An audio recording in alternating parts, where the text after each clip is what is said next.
Հարգելի լրատվամիջոցներ, ես նախ ուզում եմ իմ շնորհակալությունը հայտնել, որ դուք ընդունեցիք մեր հրավերը եւ ենթադրում եմ, որ կարևորում եք այն թեման եւ այն հանձնաժողովը, որը ստեղծվել է։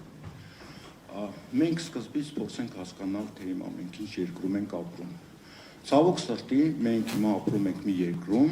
որտեղ եկեք անկեղծ լինենք, սահմանադրությունը այլևս չի գործում, որտեղ սահմանադրությունը առաջի հերթին դա սահմանադրական իրավունքներն են։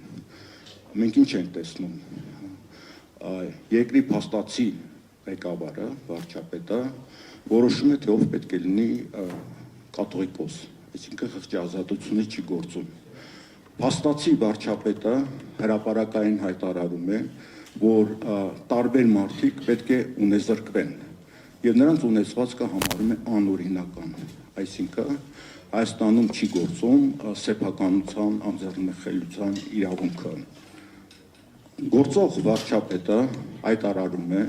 հրապարակային, որ այս կամ այն մարդը դավաճան է։ Մի կողմ դնենք, որ նույնիսկ այդ քրեական գործում դավաճանության որևէ հոդված չկա, բայց այնուամենայնիվ իրավապահ համակարգը գնում է այդ մարդու ետևից։ Սահմանափակվում է խոսքի իրավունքը եւ արդեն դատարանները որոշումներ են ընդունում ինչ-որ մարդկանց զրկելու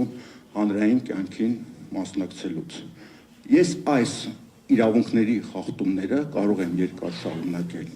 Սա նշանակում է, որ այլևս Հայաստանում սահմանադրական կարգը չի գործում։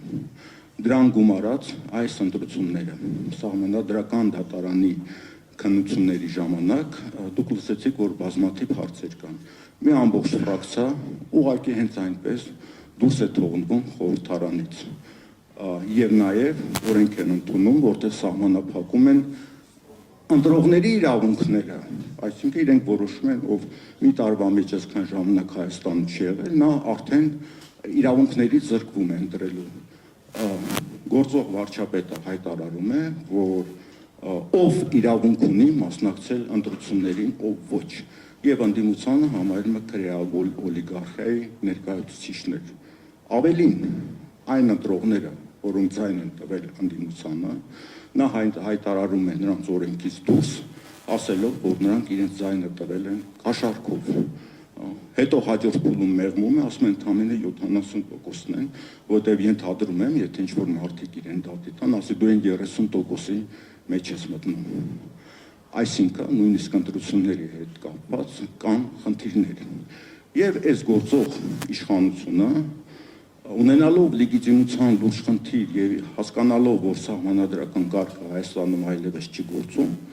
որոշում է սահմանադրական փոփոխություններ իրականացնել եւ երկրի համար ճակատագրական որոշումներ կայացնել։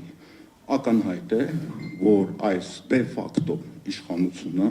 չի կարող նման ճակատագրական հարցեր լուծել, որտեղ միջև երկրում չհաստատվի նորից սահմանադրական կարգը, եւ դա այսօրվա քաղաքականության, քաղաքական կյանքի գլխավոր